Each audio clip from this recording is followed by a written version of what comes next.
Hi friends, എല്ലാവർക്കും നമ്മുടെ മറ്റൊരു വീഡിയോയിലേക്ക് സ്വാഗതം. നമ്മളിന്ന് ഒരു ചോക്ലേറ്റ് ഡെസേർട്ടാണ് ഉണ്ടാക്കാൻ പോണത്. അതിന് വേണ്ടിയിട്ട് ഒരു കവർ പാല് ഞാനിതിലോട്ട് ഒഴിക്കുവാണേ.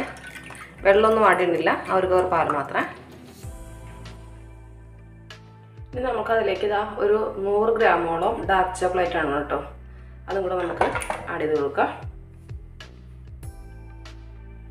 2 മുട്ടയുടെ മഞ്ഞ മാത്രമേ, വെള്ളം എടുത്തിട്ടില്ല, മഞ്ഞ മാത്രം. അതും കൂടെ ആഡ് ചെയ്ത് ഇനി ഇതിലേക്ക് നമുക്ക് മധുരത്തിന് ആവശ്യമുള്ള പഞ്ചസാര, ഞാനിപ്പോൾ ഒരു 1/2 കപ്പോളം പഞ്ചസാര എടുത്തിട്ടുണ്ട്. നമുക്ക് ഇളക്കി മിക്സ് ചെയ്തിട്ട് മധുരം നോക്കിയിട്ട് പോരെങ്കിൽ നമുക്ക് ഒന്നുകൂടെ ഇട്ട് കൊടുക്കാവേ.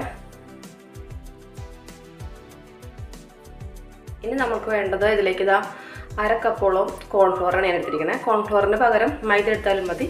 ഞാനിപ്പോൾ കോൺഫ്ലോറാണ് എടുത്തിരിക്കുന്നത്. ഇത് നമുക്ക് കുറച്ച് വെള്ളം ഒഴിച്ച് കലക്കിയിട്ട് ഇതിലോട്ട് ആഡ് ചെയ്തു. അല്ലെങ്കിൽ നമുക്ക് ഇതിലിട്ട് കഴിഞ്ഞാൽ കട്ടയിപ്പ് കഴിഞ്ഞ് മിക്സ് ചെയ്യാൻ കുറേ ടൈം എടുക്കും. അപ്പോൾ ഇത് മാത്രമൊന്നും നമുക്കൊന്ന് വെള്ളം ഒഴിച്ച് കലക്കിയിട്ട് ഇതിലേക്ക് ഒഴിച്ചു കൊടുക്കാം.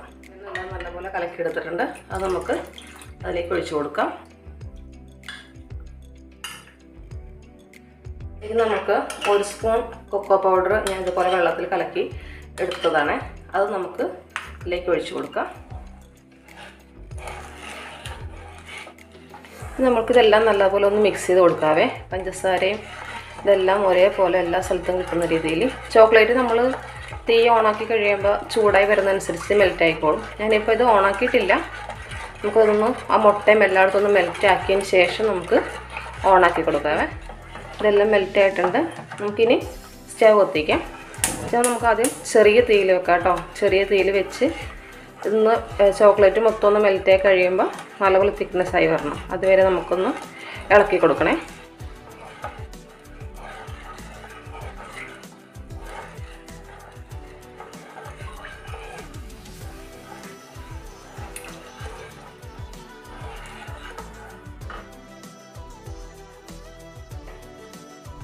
നമ്മളിപ്പോഴും തീ കുറച്ചിലാണ് കേട്ടോ വെച്ചിരിക്കുന്നത്. നമ്മുടെ ഡാർക്ക് ചോക്ലേറ്റ് എല്ലാം മെൽറ്റായി വന്നിട്ടുണ്ട് കണ്ടോ. ഇനി നമുക്കിതിലേക്ക് 1 സ്പൂൺ വാനില എസൻസും കൂടെ ആഡ് ചെയ്ത് കൊടുക്കാം. വാനില എസൻസിൻ്റെ ഫ്ലേവർ ഇഷ്ടമില്ലാത്തവർക്ക് 2 ഏലക്ക പൊടിച്ച് ചേർത്താലും മതി കേട്ടോ. പക്ഷേ വാനില എസൻസ് ആണ് ഒന്നുകൂടെ ഫ്ലേവർ നല്ലത്. ആ ഒരു ഐസ്ക്രീമിൻ്റെ ടേസ്റ്റ് കിട്ടും. അപ്പം ഇത് തന്നെ ആഡ് ചെയ്യാൻ നോക്കുക. പിന്നെ വാനില ഫ്ലേവർ ഇഷ്ടമില്ലാത്തവർക്ക് ഈ സ്റ്റെപ്പ് ഒഴിവാക്കാവുന്നതാണ്. ഇനി നമ്മൾക്കിത് തീ കൂട്ടി വെച്ച് നല്ലപോലെ ഇളക്കി കൊടുക്കാവേ.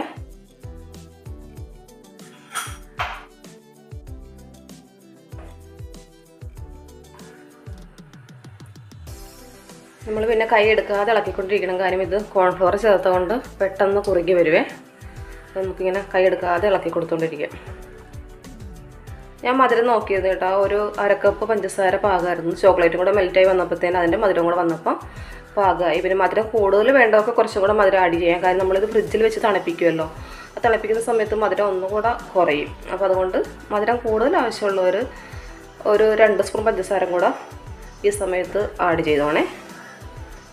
വേഗം തിക്നെസ് ആയി വരുന്നുണ്ട്.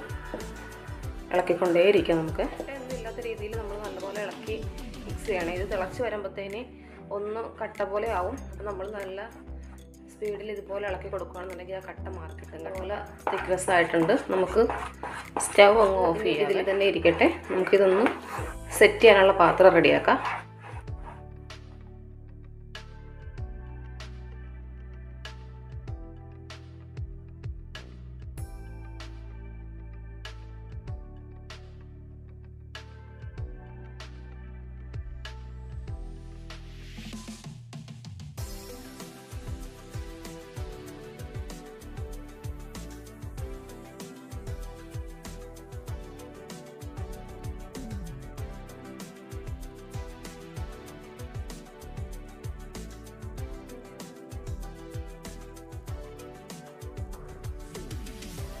ഇവിടെ ഇങ്ങനെ ഇരുന്ന് ചൂടാറിയതിന് ശേഷം നമുക്കൊരു 3 മണിക്കൂറോളം ഫ്രിഡ്ജിൽ വെക്കണം.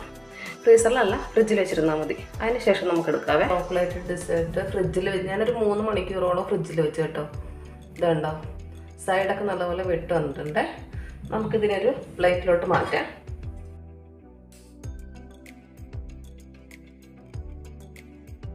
നല്ല സോഫ്റ്റാണ്. നമുക്കിതൊന്ന് മുറിച്ച് നോക്കാവേ.